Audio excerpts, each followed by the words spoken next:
1978, Boston. The doctor's words hung in the air like smoke that wouldn't dissipate.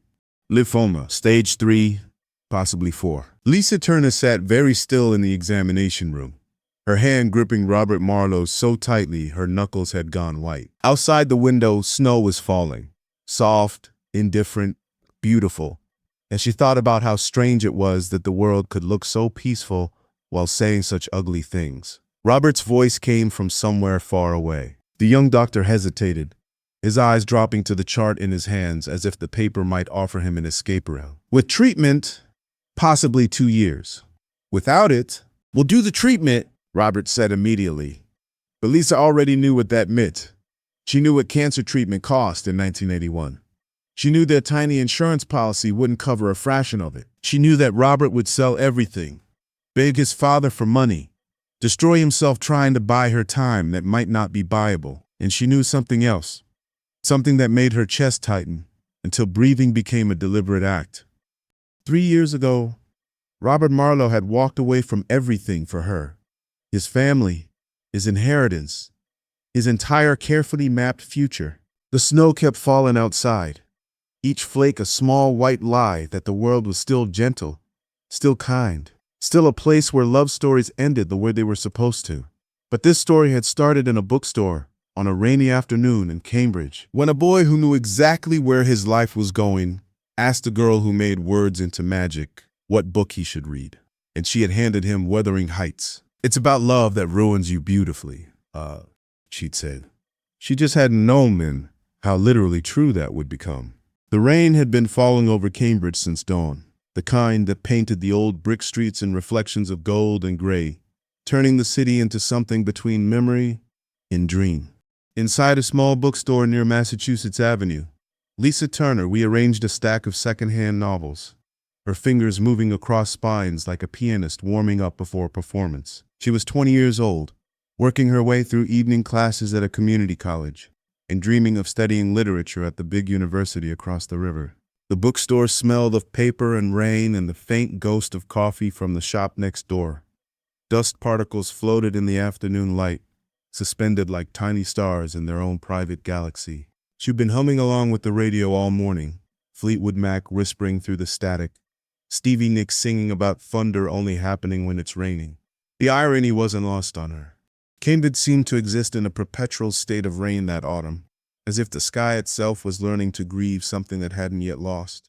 That university across the river was the Massachusetts Institute of Technology, where the future was being built in laboratories, in lecture halls, and where Robert Marlowe, 21, was already expected to inherit one of those futures, perfectly gift-wrapped and tied with the ribbon of family legacy. He stepped into the bookstore that afternoon to escape the rain, though later he'd wonder if he'd been escaping something else entirely. The bell above the door chimed, a sound like a question being asked. Robert stood in the doorway for a moment, water dripping from his wool coat onto the weathered floorboards, his dark hair plastered to his forehead. He looked, Lisa would think later, like someone who just stepped out of one world and hadn't quite entered another. She didn't look up at first, just kept humming, her hands moving through the stacks with the kind of ease that comes from knowing exactly where everything belongs. The store was her kingdom, small but sovereign, and she moved through it like someone who understood that books weren't just objects, but portals, each one a doorway to somewhere else. When he cleared his throat, she finally glanced up. He was taller than she'd expected, wearing clothes that whispered money even as they tried to speak casually, the kind of studied casualness that costs more than authenticity ever does. "Can I help you find something?" she asked, her voice carrying that particular Boston accent that turns R's into suggestions rather than statements. He hesitated, his hands in his pockets, looking around the store as if cataloging its contents. "I'm looking for a book on the history of industrial management," he said, and even he seemed to hear how absurd it sounded in this place of poetry and paperback mysteries. Lisa smiled, not unkindly, but with a faint teasing that lit up her face like a lamp being turned on in a dark room. "Sounds thrilling," she said. "You ever read anything that doesn't tell you how to make money?" The question hung between them like the dust particles in the afternoon light, and Robert felt something shift in his chest. A small movement, like a door opening in a house he thought he knew completely. He hesitated, then surprised himself by asking, What would you recommend instead?" She studied him for a moment, her head tilted slightly, as if reading something written in a language only she could see. Then she moved through the stacks with purpose, her fingers trailing along the spines until she found what she was looking for. She pulled out a worn copy of Wuthering Heights, its cover faded and spine cracked with love. "It's about love that ruins you beautifully," she said, holding the book out to him. The way she said beautifully, like it was both a wound and a cure, like it contained multitudes, would echo in his mind for days afterward. He took the book, their fingers brushing briefly, and felt the rain outside become suddenly irrelevant. "I've never read it," he admitted. "Most people haven't," she said. "They think they have, but they've just heard about it. There's a difference." He opened the book, saw the inscription on the first page. "To Margaret, who understood, 1952, and felt the weight of all the other hands that had held these pages before him. "How much?" he asked. $3, she said. "But if you read it and hate it, bring it back and tell me why. I'll give you your money back." He smiled. "And if I love it, then you'll owe me a conversation about why." That was their first moment, a transaction that was never really about the book at all. For the next week, Robert couldn't get her voice out of his mind.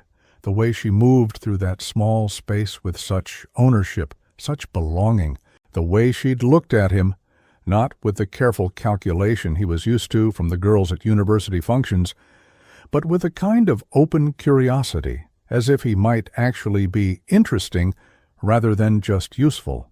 He read Wuthering Heights in 3 days, staying up late in his dorm room while his roommate complained about the lamp still being on.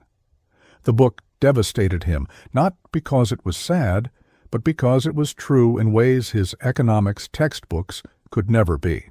It spoke of hunger and wildness, and the kind of love that doesn't ask permission or apologize for its existence. On the 8th day, he returned to the bookstore, pretending to look for another book, but both of them knew it wasn't about the book. The bell chimed again, and this time she looked up immediately, and there was something in her expression, recognition perhaps, or possibility. "You came back," she said. "I finished it." And? "I think I need to talk to someone about it before I can decide if I loved it or hated it." She smiled. Good answer. They talked until closing, leaning against the counter while the afternoon faded into evening and the rain started up again outside. They talked about Catherine and Heathcliff, about whether love that destructive could be called love at all, about the difference between passion and obsession. But really, they were talking about themselves, the bookstore girl with dreams too big for her paycheck, and the MIT student with a future so mapped out it felt like a prison sentence. She told him about growing up in Dorchester, about her father who'd worked at the shipyard until it closed, about saving every dollar to take classes at night, because education felt like the only inheritance that couldn't be taken away.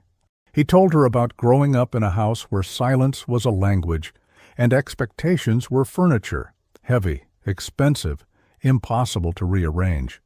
When she finally had to lock up, he offered to walk her home. Outside, the rain had stopped, leaving the street lamps surrounded by halos of mist. The cobblestones gleamed like wet paint, reflecting the neon signs and car headlights in abstract patterns. Lisa lived in a small apartment above a bakery on a side street that smelled perpetually of yeast and sugar. Robert stood by the stairs, his coat soaked through, water dripping from the hem, not knowing what to say next. He'd been taught how to make small talk at cocktail parties, how to discuss market trends and political movements, but no one had ever taught him how to stand in the rain with a girl who made him feel like his carefully constructed life was just a rough draft of something better. She looked at him, her keys in her hand, and smiled. "You look like someone who's used to knowing exactly what comes next." He nodded softly. "Maybe I am, until today." "That must be uncomfortable," she said, but not unkindly. "Terrifying," he admitted. And they both laughed, the kind of laughter that releases something, that acknowledges the truth of vulnerability. "Come back if you want another book," she said. We've got about 10,000 more conversations hiding in those stacks. That night, Robert couldn't sleep. He lay in his narrow dorm bed, listening to his roommate snore, and kept hearing her voice. Steady, unpretentious, nothing like the people at his father's dinner parties who spoke in carefully modulated tones about carefully modulated things. She spoke like someone who believed words mattered, like language was something alive and dangerous and necessary. Robert Marlowe was not just any student. He was the son of Richard Marlowe, owner of one of Boston's oldest textile companies, a business that had survived the Depression, 2 world wars, and the slow bleeding of American manufacturing overseas. The Marlowe name appeared on university buildings and hospital wings. His path was mapped out with the precision of a military campaign: MIT engineering degree, executive position at Marlowe Textiles, eventual marriage to Caroline Hastings, the senator's daughter he'd been photographed with at the spring gala. But after meeting Lisa, the certainty of that path began to feel like a cage. Gilded, comfortable, but still a cage. He went back to the bookstore the next day, and the day after that. Each time he bought a book he didn't need, and each time they talked longer, their conversations spiraling into territories neither of them had explored with anyone else.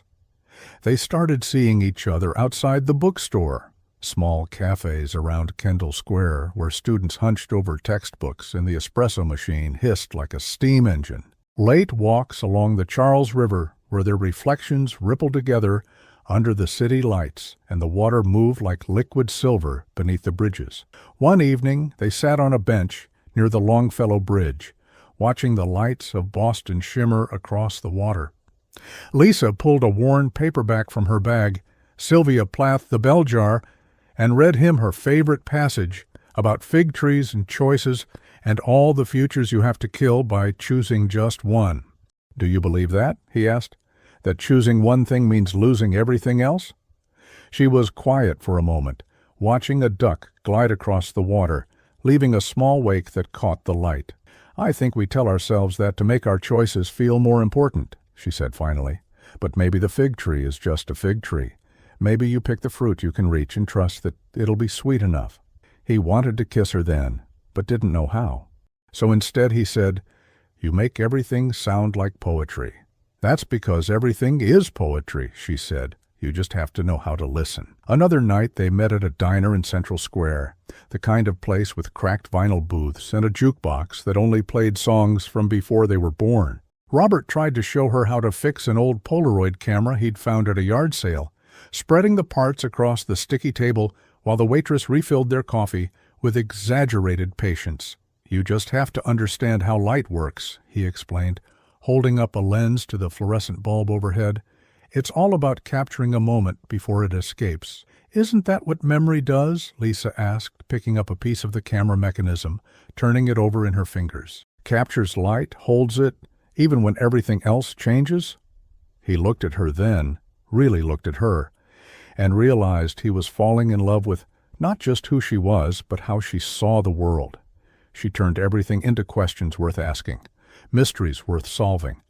It was an unlikely symmetry, the dreamer who made art out of words and the heir who built order out of logic.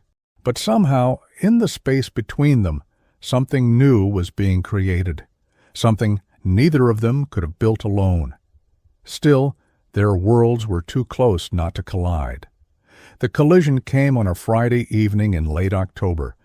Robert had invited Lisa to a formal event at MIT, a fundraising gala where his father would be speaking, where the Boston elite would gather in their finest clothes to write checks and make connections. Lisa borrowed a dress from her roommate, a simple blue thing, slightly faded at the seams, that had seen better days but still held a quiet dignity. She stood in front of her bathroom mirror for 20 minutes, trying to make her hair look like it belonged in a place like that, finally giving up and letting it fall naturally around her shoulders. When Robert picked her up, he told her she looked beautiful, and meant it in a way that made her believe him. But as they drove toward campus, she felt something tighten in her chest, a premonition, or just the natural anxiety of knowing you're about to enter a world where you don't quite speak the language. The event was held in a grand hall with vaulted ceilings and chandeliers that looked like frozen fireworks. The room was full of polished accents and sharp suits, women in jewelry that probably cost more than Lisa's annual tuition, men discussing mergers and market shares with the casual ease of people for whom money was just another weather system. Sometimes sunny, occasionally cloudy, but never truly threatening. Robert kept his hand on the small of her back as they moved through the crowd, introducing her with a quiet pride that almost made her forget how out of place she felt, almost. She tried to make conversation, tried to be charming, but every reference felt wrong, every opinion slightly off-key. When she mentioned studying literature, someone asked if she meant at Harvard, and the silence that followed her "no" was louder than any music. Then Richard Marlowe arrived. He moved through the crowd like a ship cutting through water, people parting naturally to let him pass. He was tall like his son, but harder somehow, his edges more defined, his presence more declarative. When he spotted Robert, his face arranged itself into something between pleasure and assessment. Robert made the introductions with a formality that felt like armor. "Father, this is Lisa Turner. Lisa, my father, Richard Marlowe." Lisa reached out her hand, her smile genuine and open. "Mr. Marlowe, it's wonderful to finally meet you. Robert speaks so highly of—" Richard Marlowe looked at her extended hand, then at his son, and the pause lasted just long enough to become meaningful. When he finally shook her hand, it was brief, perfunctory, the gesture of someone completing an unpleasant but necessary task. "Robert," he said quietly, his voice carrying despite its low volume, "a man should know which company he keeps." The words hung in the air like smoke. Lisa's hand froze in mid-withdrawal, her smile becoming something painted on, something to hide behind. Around them, conversations continued, but it felt like they were suddenly enclosed in a bubble where sound worked differently. "Nice to meet you, too," Lisa said, her voice steady despite the heat rising in her cheeks. She smiled to hide the sting, but Robert saw it anyway. Saw the way her shoulders tensed, the way her eyes went somewhere else even though her body stayed right there. Richard turned away, drawn into conversation with a senator, and just like that, they were dismissed. Later, in the car driving home, the silence was thick enough to choke on. The city light streaked past the windows, turning everything into abstract streaks of color. Lisa sat with her hands folded in her lap, staring out at nothing in particular. "I'm sorry," Robert said finally, his voice rough with shame and anger, at his father, at himself, at the whole goddamn world that measured people in bank accounts and last names. Lisa shook her head, still not looking at him. "You don't need to be. He's just protecting what he knows. I get it. I'm not—" She paused, searching for words. "I'm not part of that world. I'll never be part of that world." "I don't want that world," Robert said. "Yes, you do," she said gently, and there was no accusation in it, just truth. "You were born into it. It's in your blood, and that's okay, but you don't have to—" Her voice cracked slightly. "You don't have to ruin your life over me." Robert pulled the car over abruptly, parking by the river where they'd walked so many times. He turned off the engine, and in the sudden silence, they could hear the water moving against the shore, the distant sound of traffic, the whole breathing city around them. He turned to face her fully. "If ruin means you," he said, his voice shaking with conviction and fear in equal measure, "then I'll take it. I'll take it gladly. Because everything else, all of that back there, feels like the real ruin, like living someone else's life in my body." Lisa looked at him finally, her eyes bright with unshed tears. "You say that now." "I'll say it tomorrow. I'll say it next year. I'll say it until you believe me." Wormel, that became their first declaration of love, not shouted, not planned, just born out of defiance and quiet truth. In a car by a river where the city lights reflected on the water like promises written in a language only they could read, the reckoning came faster than either of them expected. The next morning, Robert received a summons, there was no other word for it, to the family office.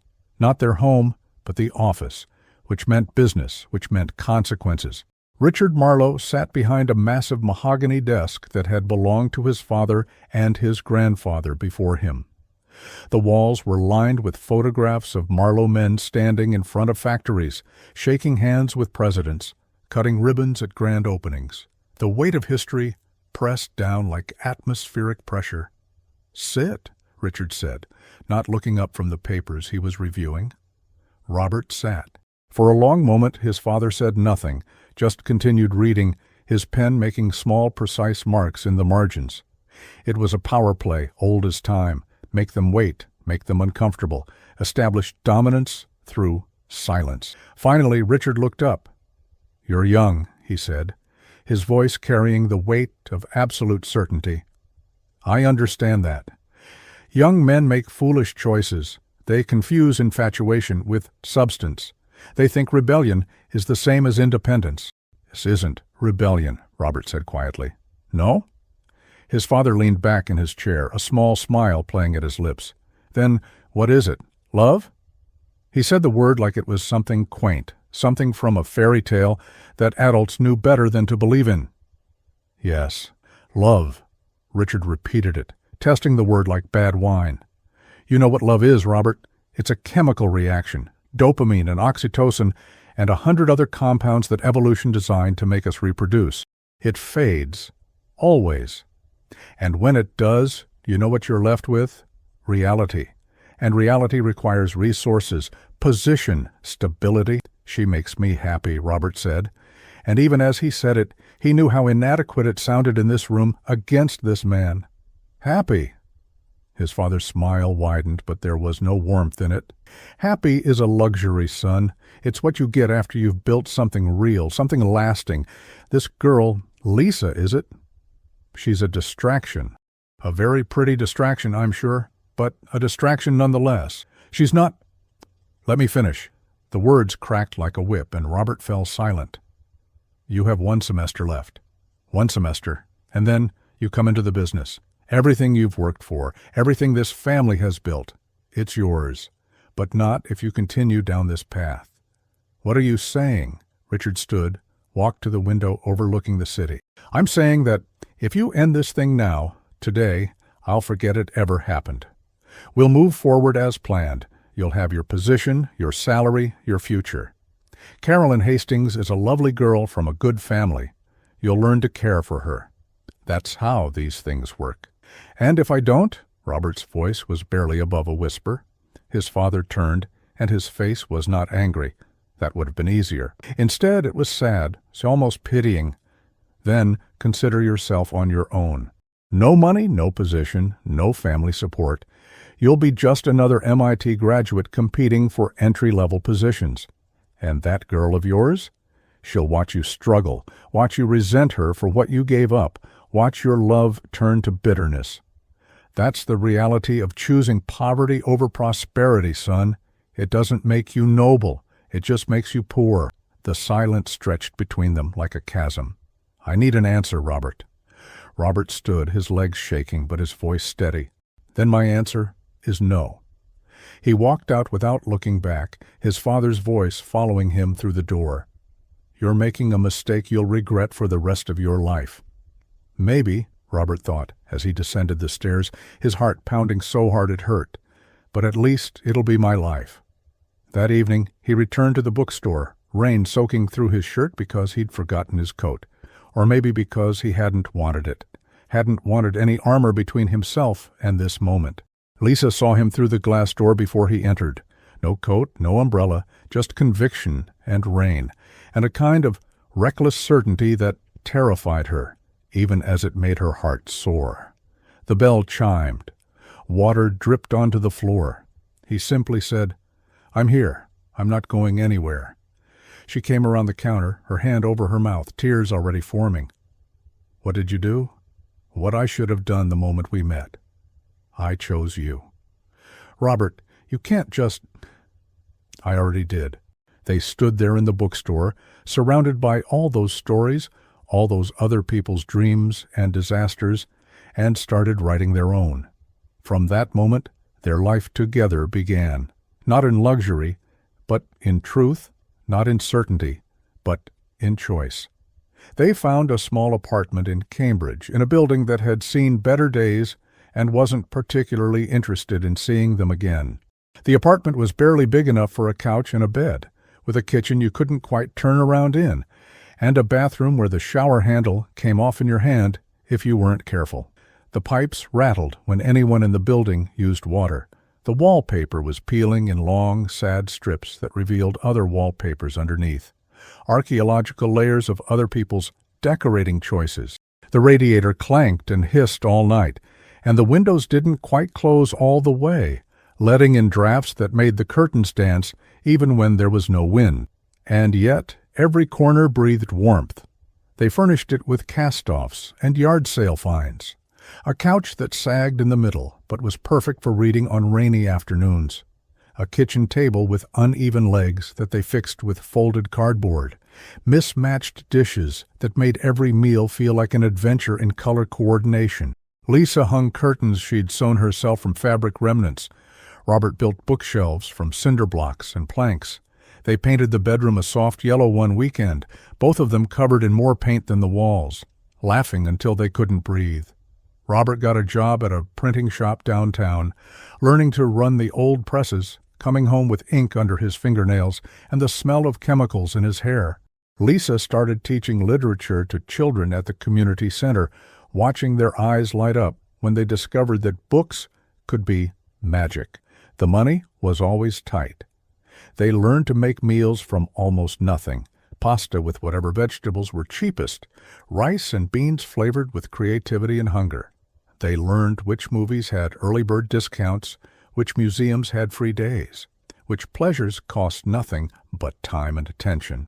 But they were happy in a way that felt revolutionary, as if they'd discovered something the rest of the world had forgotten, that life was meant to be lived, not scheduled, felt, not managed, shared, not optimized. Sometimes, late at night, they'd dance to music from a small radio perched on the windowsill.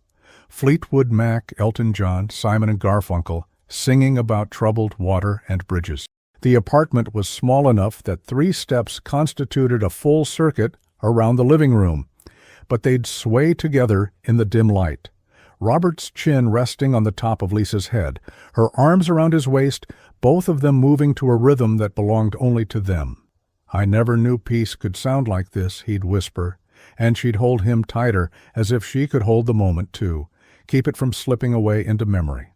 On their 1-year anniversary, a letter arrived from his father's lawyer, thick cream-colored paper, the kind that cost more than their grocery budget for the week. Inside was a final offer: return home, accept a position at the company, resume his planned life. The family name would be restored, the inheritance intact. All he had to do was come back. Robert read it once, then tore it in half without a word, then into quarters, then into pieces so small they looked like snow. Lisa watched from the doorway and tried to smile, but inside she feared he was giving up too much, that one day he'd wake up and realize what he'd lost, and see her as the cause of it all. "I just don't want to be the reason you lose everything," she said, her voice small. He looked up at her, his hands full of paper confetti. "You're the reason I found something," he replied. "Everything I lost was just stuff I was carrying that wasn't mine to begin with." For 3 years, they lived in that little world. Not rich, not secure, but theirs in a way nothing else had ever been. They argued sometimes, about money usually, about the practical realities of choosing love over comfort. Lisa would worry about the rent, about the winter heating bills, about whether they were being foolish or brave. Robert would hold her and promise it would be okay, even when he wasn't sure, even when okay seemed very far away. But they always ended up laughing again, finding their way back to each other through the small rituals that structured their days. Morning coffee shared in the kitchen window, evening walks around the neighborhood, weekend mornings reading together on that sagging couch, their feet tangled together, the world outside reduced to just another story they weren't participating in. They bought a cat they couldn't really afford, then a bios, a scraggly orange thing from the shelter that they named Heathcliff, both for the joke and because he was as wild and stubborn as his namesake. He'd sleep between them at night, purring so loudly it sounded like a small motor, and they'd laugh about having a family, about this being their starter child, about someday. There was always someday in those years. Someday when Robert finished his degree at night school. Someday when Lisa got her teaching certificate. Someday when they had real furniture and a real life and didn't have to check their bank balance before buying milk. Someday stretched out before them like a promise, like a road they were building together, one day at a time. Then, in the winter of 1981, everything changed. Lisa began to feel constantly tired. At first they attributed it to the long hours she was working, the cold New England winter, draining everyone's energy. But the fatigue didn't lift. Bruises appeared on her arms and legs, dark purple marks that wouldn't fade, that she couldn't remember getting. Then came the nosebleeds, the night sweats, the mornings when she couldn't get out of bed, her body feeling like it weighed 1,000 pounds. The diagnosis came on a Tuesday afternoon in February, in a small examination room that smelled of disinfectant and despair. The doctor was young, kind, clearly uncomfortable with the words he had to say. Lymphoma, already advanced, stage 3, possibly 4. They'd need more tests, to be sure, but they should prepare themselves for... The rest of his words became white noise, just sound without meaning. Lisa sat very still, her hand in Robert's, feeling his grip tighten until her bones ached, but she didn't ask him to let go. Outside the window, snow was falling, and she thought about how strange it was that the world could look so beautiful while saying such ugly things. "How long?" Robert asked, his voice coming from very far away. The doctor hesitated. "With treatment, possibly 2 years. Without it..." "We'll do the treatment," Robert said immediately. But Lisa knew what that meant. She knew what cancer treatment cost, knew their tiny insurance policy wouldn't cover half of it, knew that Robert would sell everything, beg his father for money, destroy himself trying to buy her time that might not be buyable. For a while she pretended to believe it was just exhaustion, just a mistake in the tests. They'd run them again, and everything would be fine. But one night she found Robert in the kitchen at 3 a.m, sitting on the floor with his back against the refrigerator, his face buried in his hands, his whole body shaking with silent sobs. She sat down next to him, didn't say anything, just put her head on his shoulder and let him cry. That was when she stopped pretending. From that day, their love became something else. Not a promise of years, but a practice of days. Not dreams of someday, but the radical presence of now. The treatment was brutal. Chemotherapy that left her sick and weak, her hair falling out in clumps that she'd find on her pillow each morning. Robert bought her scarves in every color, bright reds and deep blues and soft greens, and she'd wear them like crowns, like defiance against the thing trying to kill her. She started writing again, filling notebooks with letters she never showed him, words that poured out of her like prayer or prophecy, or simply the human need to leave something behind, to prove she'd been here, that her life had meant something beyond its duration. Robert refused to leave her side. He quit the printing shop, found work he could do from home, turned down every opportunity that would take him away from her for more than a few hours. His father sent another letter, this one offering money for treatment, but only if Robert came home. He burned it without showing Lisa. They learned to find joy in smaller and smaller spaces, sunlight through the blinds creating patterns on the bedroom wall, the smell of rain, the sound of Heathcliff purring, old records playing softly while they ate soup in silence, no longer needing words to communicate what they felt. "Love isn't wealth divided," she said softly one evening, her head resting in his lap while he stroked her scarf-covered head. "It's hunger shared." He understood what she meant, that they'd been rich all along, in ways his father would never comprehend. That poverty of circumstance was nothing compared to poverty of spirit. That they'd lived more truly in 3 years than most people did in 80. Each day became both heavier and more precious. Time moved strangely, each moment stretching out while simultaneously slipping away like trying to hold water in your hands. There were terrible days when the pain was so bad she couldn't move, could barely breathe, and Robert would lie beside her, reading aloud.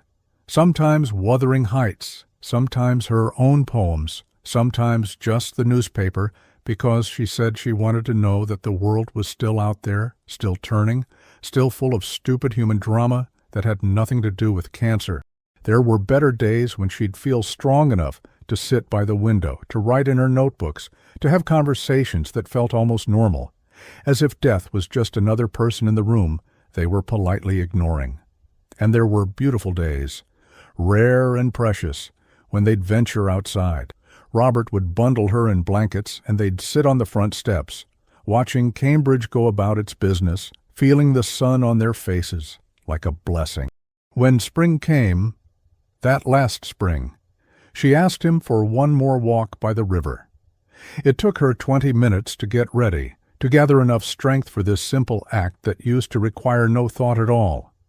She wore his old jacket because hers was too big now, hanging loose on her diminished shoulders. He held her arm carefully, as if she were made of something both precious and breakable. They made it to the same bench where they had had so many conversations, where they'd discovered each other, where they'd built their world. The water moved past them, indifferent to everything, just as it always had, just as it always would. "If I could ask for one more year, I would," she said, watching a crew team row past, their oars cutting the water in perfect synchronized rhythm. He held her hand, feeling how small it had become, how the bones seemed too close to the surface. "Then I'd spend the rest of my life missing just that one." She smiled, that smile that had captured him in the bookstore so many years ago, that still had the power to break his heart and heal it simultaneously. "Then promise me you'll live, not survive. Live, find someone else. Be happy, don't make my life mean your ending. Lisa? Promise me, Robert, promise me you won't turn me into an excuse to give up." He couldn't speak, could only nod, his throat too tight for words. That night, she fell asleep listening to Songbird, playing softly on the radio, Fleetwood Mac again, Christine McVie singing about loving someone for their whole life through. Robert lay beside her, holding her hand, feeling her pulse under his fingers, like Morse code, spelling out messages only they could understand. She didn't wake up. The doctors said it was peaceful, that she simply slipped away, that sometimes the body knows when it's done fighting. But Robert didn't care about peaceful. He cared that she was gone, that the world was still somehow spinning without her in it, that he had to figure out how to breathe in a universe that no longer made sense. He stayed in the apartment for weeks, unable to touch her things, unable to imagine a future that didn't include her. The bookstore closed, the owner had retired, and it felt like one more small death in a season of dying. The cat still purred, the radiator still clanked, the refrigerator still hummed. The mechanical operations of existence continued, indifferent to grief. Then, one Tuesday in June, a small package arrived. The return address was the old bookstore, but inside was a note from Marie, Lisa's friend who'd worked the evening shift. "She asked me to wait," the note said. "She said you'd know when it was time." Inside the package were 12 sealed envelopes, each marked with a month, June, July, August, all the way through May. His hands shook as he opened the first one. "If love cost you the world, build a smaller one and keep it warm." The letter was short, practical, very Lisa. It reminded him to eat, to walk, to let himself feel everything without drowning in it. It told him where she'd hidden money for emergencies, that she'd updated her will, that Heathcliff preferred the cheap cat food, despite what the vet said.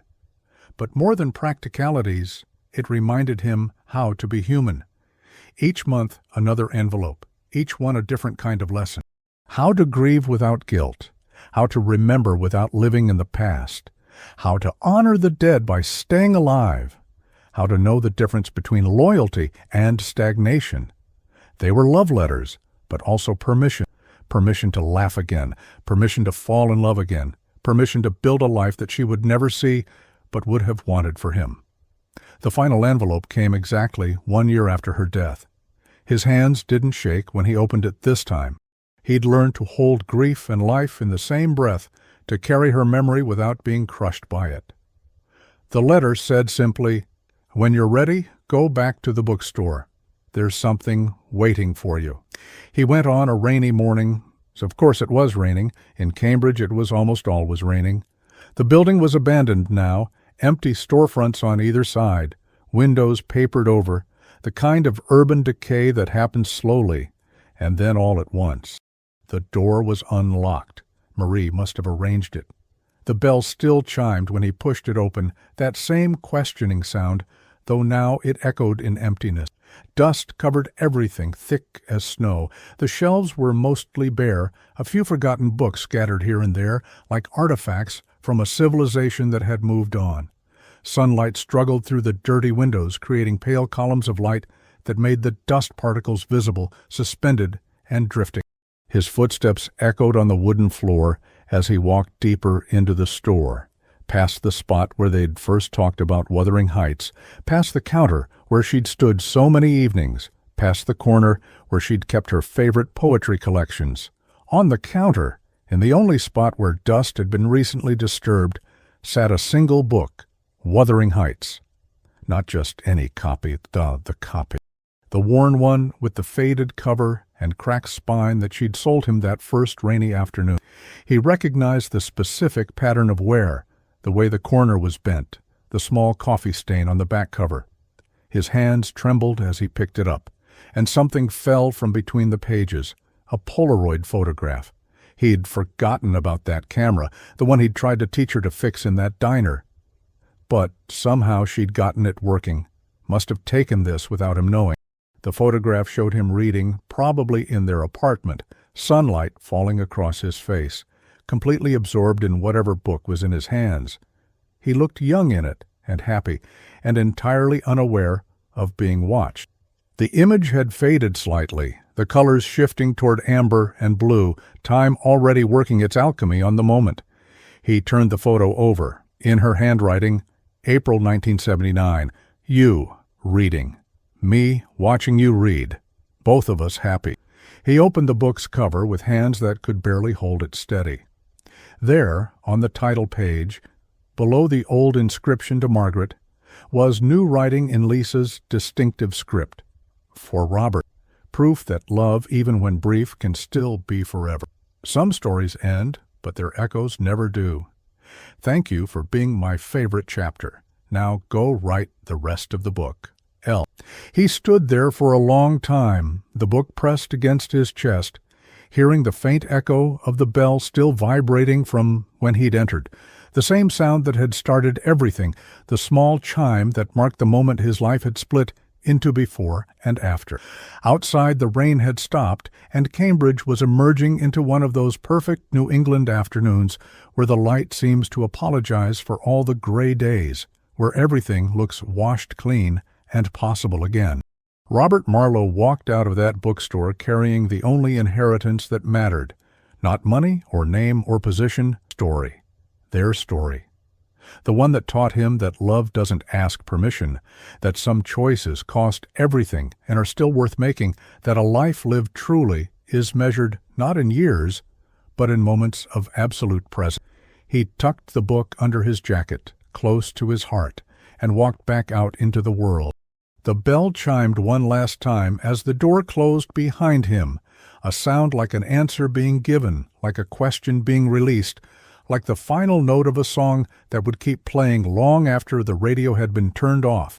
If this story touched you, please subscribe to the channel, rate this story from 0 to 10 in the comments, and let us know where you're watching from.